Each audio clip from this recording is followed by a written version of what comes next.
It is November 23rd, 1942. You are in the middle of the South Atlantic Ocean, roughly 750 miles from the coast of Brazil. The water around you is deep blue and goes down for miles. There is no land in any direction. The nearest shore is further away than most people drive in a month. The ship you are on, the British merchant vessel SS Ben Lomond, has just been hit by a German torpedo. You have 2 minutes. In those 2 minutes, the ship goes from a functioning vessel carrying 55 human beings to a sinking wreck pulling everything around it down into the ocean. People are in the water. The ship is gone. The ocean is quiet again in the way that oceans are quiet after catastrophe, indifferent, enormous, already forgetting what just happened. You find a wooden life raft. You climb onto it. You are 25 years old. You are alone. Around you, the Atlantic stretches to every horizon with no interruption. The raft is 8 feet square, smaller than most people's bathrooms. It has a small supply of emergency provisions, some tins of biscuits, a few jugs of water, some flares, a flashlight. Enough for a few weeks perhaps, if you are careful. You will be on this raft for 133 days. No one has ever survived longer alone at sea on a life raft. Not before. Not since. The record set by Poon Lim in the South Atlantic in the winter and spring of 1942 and 1943 has stood for over 80 years, and no one has come close to breaking it. But the record is almost the least interesting thing about his story. Because what Poon Lim did on that raft, the systems he built, the food he found, the physical and mental discipline he maintained, the sheer relentless ingenuity he brought to the problem of staying alive in one of the most hostile environments on Earth, is one of the most extraordinary demonstrations of human resourcefulness ever documented. This is the full story of Poon Lim. To understand what Poon Lim brought to that raft, you have to understand where he came from and what his life had been before the torpedo hit. Poon Lim was born in 1918 on Hainan Island, off the southern coast of China. He was one of 8 children in a poor family, and from an early age he understood that opportunity, for someone in his position, required going where the opportunity was, which often meant going far from home. He went to sea. This was not an unusual path for young men from coastal southern China in the early 20th century. The British merchant marine employed large numbers of Chinese sailors as stewards and crew, men who managed the domestic operations of the ship, the food, the quarters, the service of officers. The work was not glamorous. It was often grueling, poorly paid, and carried the particular indignities that came with the racial hierarchies of the British imperial system. But it was work, and it was a way into the world. Poon Lim was good at it. He was capable, reliable, and observant, the kind of person who notices how things work and remembers what he has learned. By 1942, he had been at sea for several years and had accumulated the practical knowledge of an experienced mariner. How to read weather, how to navigate by the stars, how to manage limited resources, how to stay calm when conditions deteriorate. He was 24 years old when he signed on as second steward aboard the SS Ben Lomond, a British merchant ship of around 6,600 tons, operated by the Bank Line under the management of Andrew Weir and Company. The Ben Lomond was engaged in the kind of work that kept the Allied war effort running in 1942, carrying supplies and materials across dangerous waters, through shipping lanes that German U-boats were actively patrolling. The Battle of the Atlantic was at its peak in late 1942. German submarine warfare was devastating Allied shipping at a rate that genuinely threatened to strangle Britain's supply lines. Merchant sailors in that period faced a level of occupational risk that is difficult to fully convey. They were civilian workers in a combat zone, sailing unarmed ships through waters where death could come without warning from below the surface. The Ben Lamen departed Cape Town, South Africa, in November 1942, bound for Suriname in South America. She was sailing alone, not in convoy, which made her more vulnerable. On November 23rd, she was approximately 750 miles northeast of the Amazon River Delta when the torpedo hit. The U-172, a German submarine, fired on her without warning.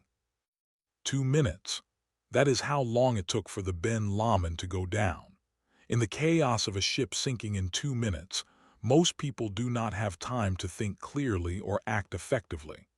The survival rate in such incidents in the Second World War was often appallingly low, not because people lacked courage, but because the sequence of events was simply too fast. Of the 55 people aboard, 11 reached lifeboats or rafts. The others were killed in the explosion, trapped below decks, or drowned in the water. Poon Lim was one of those who made it into the water. He found a life raft, one of the standard wooden emergency rafts carried by merchant vessels, and pulled himself onto it. He looked around him. There was no one else on the raft. The other survivors, if any remained nearby, were not visible. The ship was gone. The ocean was empty. He checked his provisions. The raft had been stocked with the standard emergency kit of the period: some tins of biscuits, a few jugs of water, some flares, a flashlight, and a bag of sugar lumps.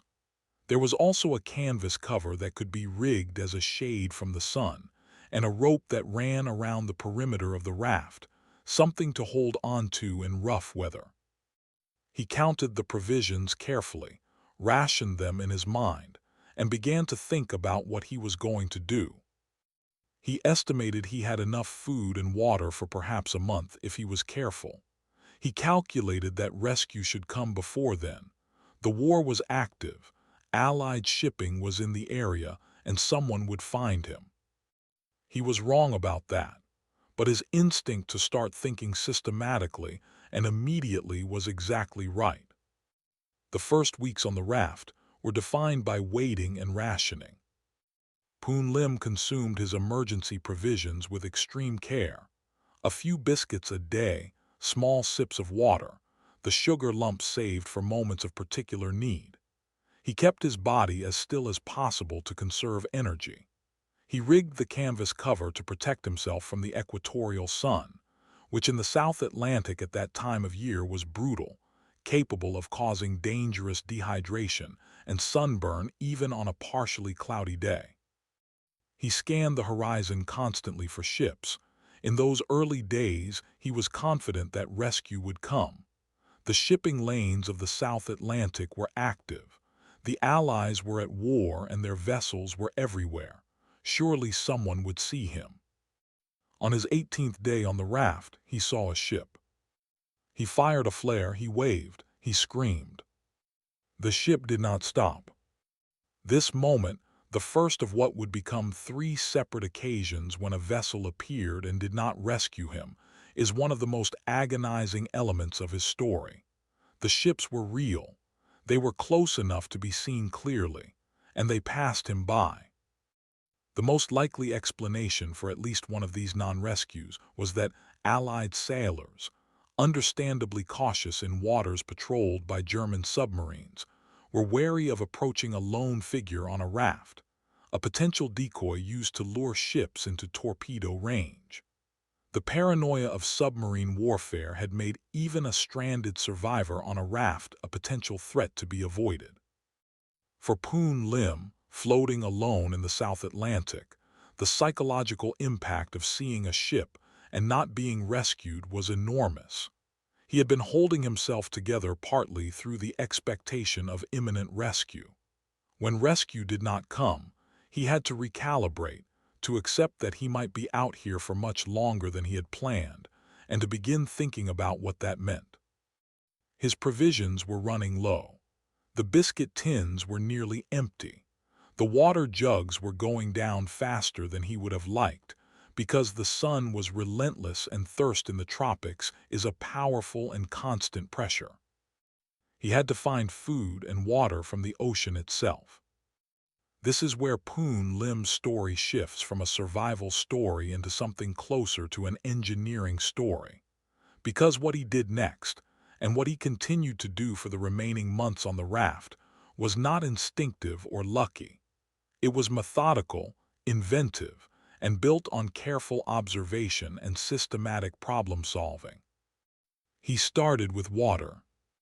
He had noticed that the canvas cover, when it rained, collected water in its folds. He began to rig it deliberately to maximize this collection, shaping it so that rainwater funneled toward a central low point where it could be captured in containers. When it rained, he collected every drop he could.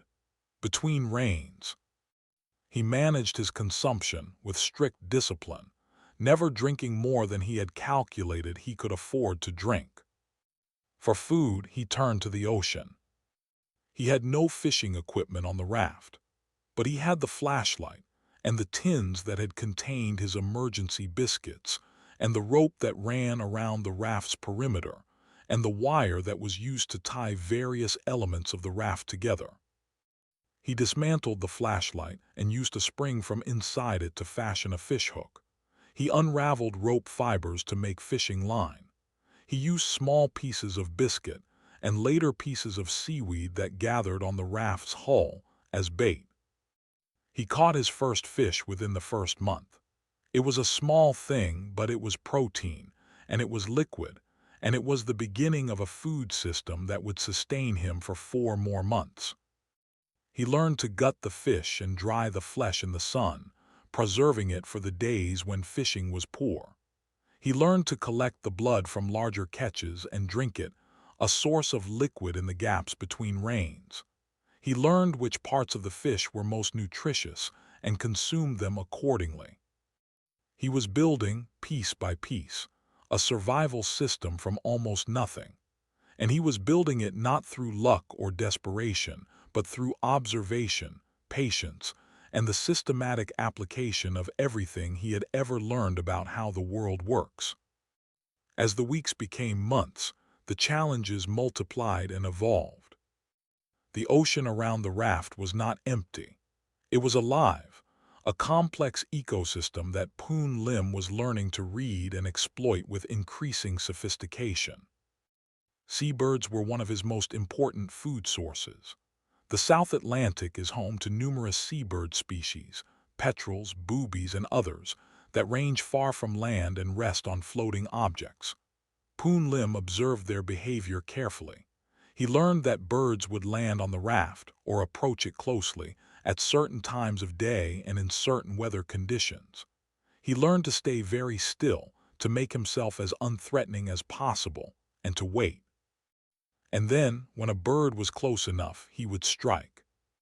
He caught birds by hand, or by using improvised tools, at one point fashioning a kind of snare from rope. The birds provided meat, blood, and in some cases feathers that he used for additional insulation against the cold nights. The nights were, in their way, as challenging as the days. The South Atlantic is not the tropical paradise its latitude might suggest. The Benguela Current brings cold water up from the south, and nights on the open ocean can be genuinely cold, especially for a malnourished man with no insulation beyond his clothing and whatever improvised covering he could arrange. Poon Lim exercised daily. This detail is one of the most remarkable in his story, and one of the most instructive. He swam around the raft every day, keeping himself in motion, maintaining muscle tone, preventing the physical deterioration that comes from prolonged inactivity. He understood, either through instinct or through some knowledge he had acquired at sea, that the body does not simply maintain itself passively, that it requires use to remain functional. This was not easy. Swimming in the open ocean, around a raft, with no certainty about what might be beneath the surface, requires a specific quality of discipline over fear. And the fear was rational. The waters of the South Atlantic are home to sharks, and Poon Lim's raft was attracting them. Sharks became both a threat and eventually a food source. In the early months, sharks circled the raft but did not approach closely. Poon Lim was wary of them when he swam, and careful about the time of day he entered the water. But as the months passed and his food situation became more precarious, he began to think about the sharks differently. The breakthrough came through observation. He noticed that sharks were attracted to the blood and remains of the fish he was cleaning on the raft. He began to exploit this, deliberately letting fish blood drip into the water, watching where the sharks gathered, timing his actions. What he did next requires a moment to absorb. He fashioned a hook from the wire of the raft, larger and stronger than his fish hooks, designed for a much bigger catch. He used a small fish as bait, and he caught a shark. Not a small one, a real shark, a species large enough that hauling it onto the raft was a serious physical challenge, and controlling it once on board was genuinely dangerous. He used an improvised club, fashioned from a water jug, to subdue it.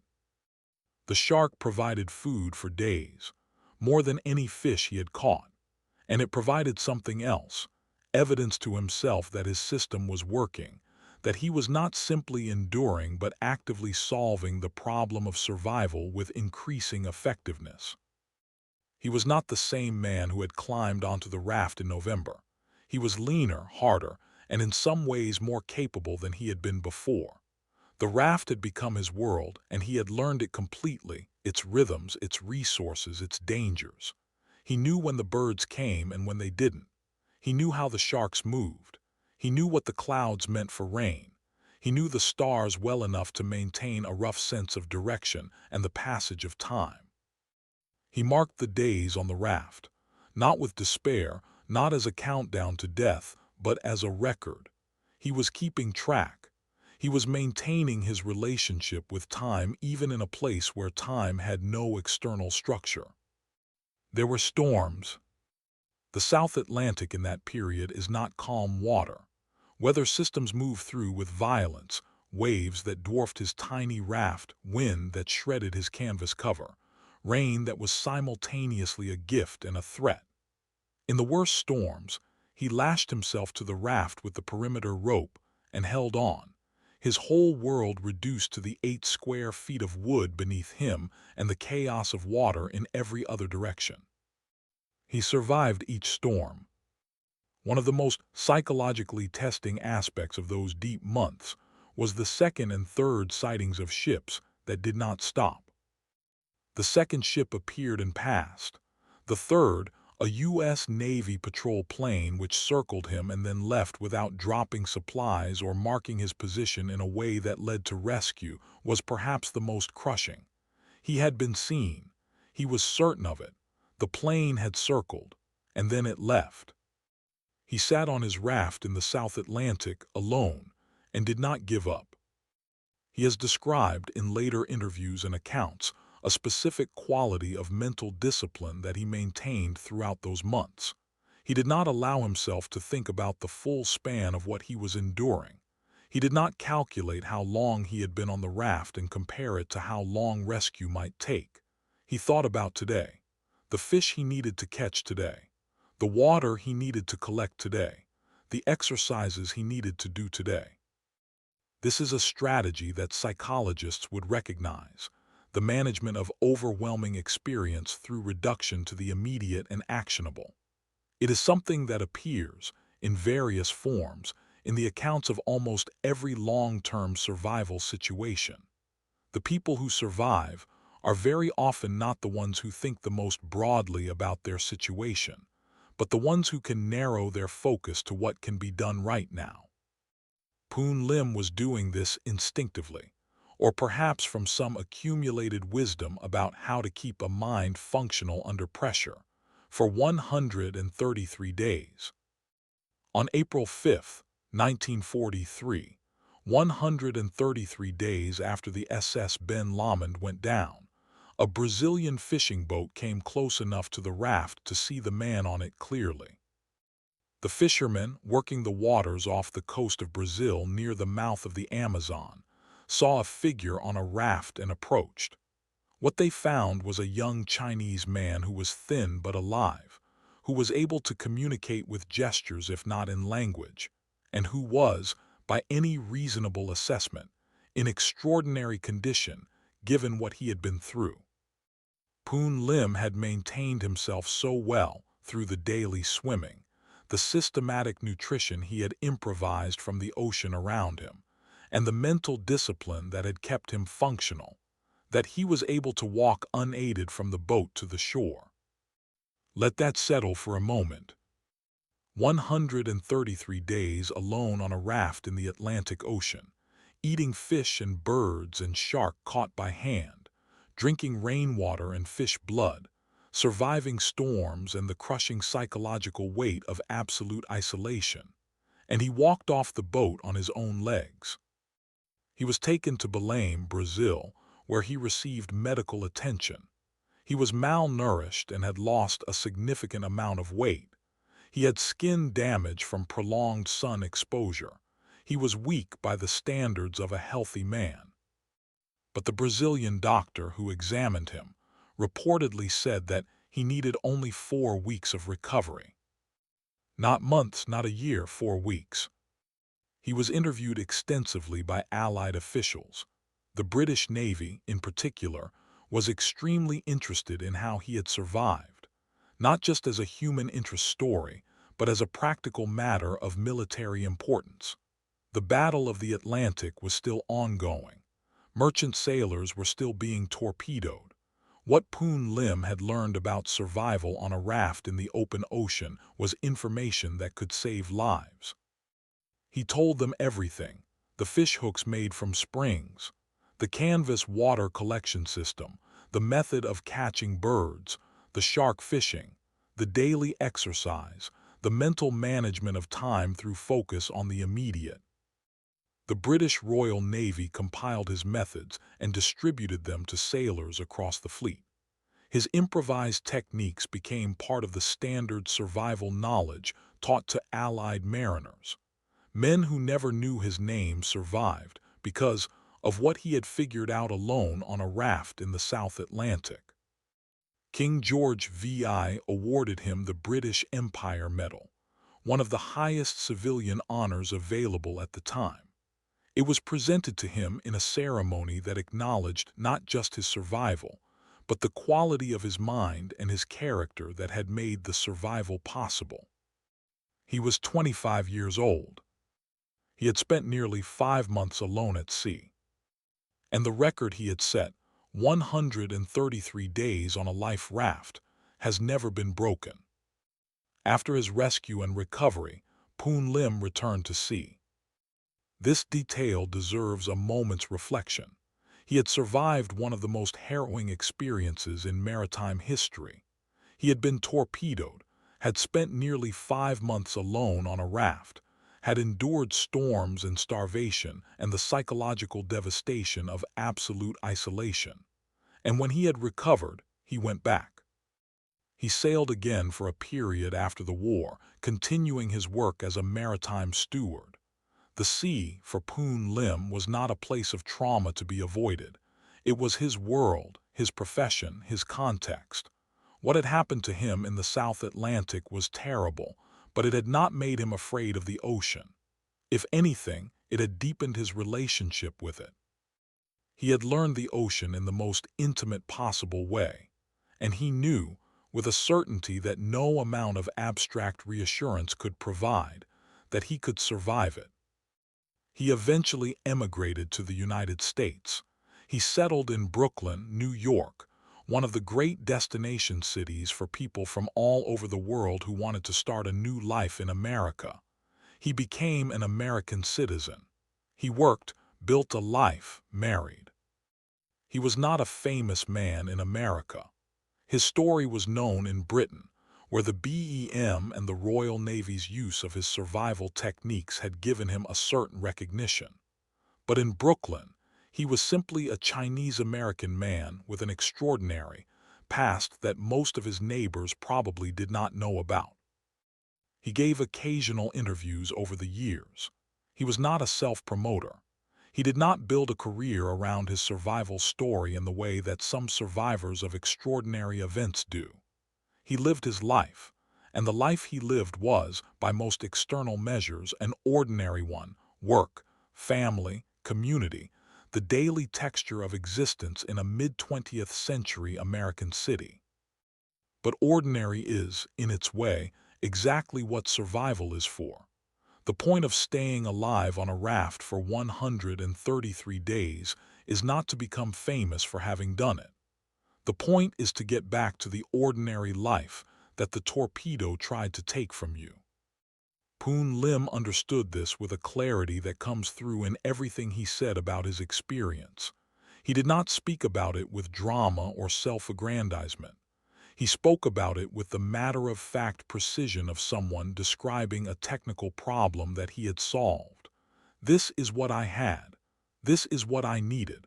This is what I did. He died in 1991 in Brooklyn at the age of 72. He had outlived the war that almost killed him by 46 years. He had outlived the SS Ben Lomond, the U-172 that sank her, and most of the other participants in the events of November 23, 1942. His record still stands. Let us step back from the narrative for a moment and look at what Poon Lim actually did on that raft. Because the systematic nature of his survival deserves more attention than it typically receives. Most survival stories are stories of endurance. The person suffers and keeps going, and eventually either makes it or doesn't. The heroism is in the suffering, in the refusal to stop in the face of unbearable difficulty. Poon Lim's story is that, but it is also something more specific. It is a story of engineering, of someone who looked at a radically constrained environment and systematically identified its resources, its risks, and its possibilities, and built solutions from available materials. Consider what he started with: a wooden raft approximately 8 feet square, some tins that had contained biscuits, a few jugs that had contained water, a canvas cover, a flashlight, rope, wire, an ocean full of fish, birds, and sharks. Consider what he built. A water collection system, using the canvas cover shaped to funnel rainwater into containers. A fishing system, using wire and rope and biscuit tin components fashioned into hooks and lines. A food preservation system, using solar drying to extend the life of caught fish. A bird catching system, based on patient observation of bird behavior and improvised snares. A shark fishing system, using larger hooks and live bait, with a club fashioned from a water jug for subduing the catch. A physical maintenance system, the daily swimming and exercise routine. A mental management system, the focus on immediate tasks, the marking of days, the maintenance of routine. Each of these systems required observation before it could be built. He had to watch the fish before he could catch them. He had to watch the birds before he could trap them. He had to watch the sharks before he could fish for them. Each system also required improvisation, the ability to look at an object and see not what it was but what it could become. A flashlight spring is not a fishhook until you decide it is and shape it accordingly. A biscuit tin is not a knife until you break it and sharpen the edge. This quality of mind, the ability to see resources where others see only objects, to see solutions where others see only problems, is not common. It is something that some people have more than others, and something that can be developed by experience and habit. Poon Lim had it in extraordinary measure. The British Royal Navy recognized this. When they debriefed him and compiled his methods, they were not simply documenting a lucky man's survival. They were documenting a set of techniques that had been developed through systematic experimentation and could be taught, replicated, and used by other sailors in similar situations. His survival was not just personal, it was instructional. It made the world slightly better at surviving. There is something deeply satisfying about that. A man is torpedoed in the South Atlantic and left alone on a raft. He figures out how to survive by inventing solutions to problems no one had documented solutions for. He gets rescued, and then his solutions are given to every sailor in the Allied fleet, so that the next person who ends up alone on a raft has a better chance. Knowledge flowing from suffering, making the suffering of others less likely.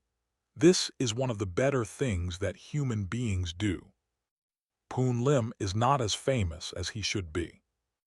This is partly a matter of historical circumstance. His story emerged from the chaos of the Second World War, a period so saturated with extraordinary events that any individual story, however remarkable, could easily be swallowed by the larger narrative. He was not a general or a politician or a pilot. He was a steward on a merchant ship, a working man doing a working man's job, who happened to find himself in an extreme situation and handled it with extraordinary capability. He was also Chinese, in a world that did not always pay equal attention to the achievements of Chinese people. The British Empire medal was genuine recognition, and the Royal Navy's use of his techniques was genuine respect. But the broader cultural immortality that a story like his deserves has been slow in coming. His story is increasingly told now, in books and documentaries and articles, and it is finally beginning to receive the attention it merits. But it still does not have the name recognition of a Shackleton or an Aaron Ralston or a Julian Coke, despite the fact that the raw achievement, 133 days alone at sea, a record that has never been broken, is by any objective measure comparable to anything in the history of survival. What his story means, beyond the record and the technical achievement, is something worth thinking about. It is a story about ingenuity as a form of courage. We tend to think of courage in physical terms, the willingness to endure pain, to face danger, to keep going when the body wants to stop. Poon Lim had that. But he also had a different kind of courage, the courage to think clearly in a situation that demands only that you feel, to be systematic when chaos would be easier, to build when despair would be more natural. It is a story about the value of practical knowledge, the specific, unglamorous, hands-on understanding of how things work that is easy to dismiss as less important than abstract or theoretical knowledge. Poon Lim's survival was built on knowing how to tie a knot, how to gut a fish, how to read weather, not on philosophy or courage alone. And it is a story about a kind of quiet dignity that deserves more recognition than it typically receives. He did not perform his survival. He did not dramatize it or seek attention for it. He did what needed to be done, and when it was over, he got on with his life. He answered questions about it honestly and then went back to work. There is something in that which is more admirable, in its way, than any amount of dramatic heroism. Somewhere in the South Atlantic Ocean, approximately 750 miles northeast of the Amazon Delta, is the place where the SS Ben Lomond went down on November 23, 1942. The ocean there looks exactly like it looked on that day. Deep blue, enormous, indifferent. It does not remember the ship or the torpedo or the 55 people who were on board. It does not mark the spot. It simply continues moving as it has always moved in currents and swells and the slow, massive circulation of a planet's worth of water. Somewhere on its surface, for 133 days, a 25-year-old man from Hainan Island sat on an 8-foot wooden raft and refused to die. He caught fish with a hook made from a flashlight spring. He caught birds by sitting very still and being very patient. He caught sharks with his hands. He collected rain in a canvas cover. He swam around the raft every day to keep his muscles functional. He marked each day as it passed. And on April 5, 1943, he stepped off a Brazilian fishing boat and walked onto solid ground under his own power.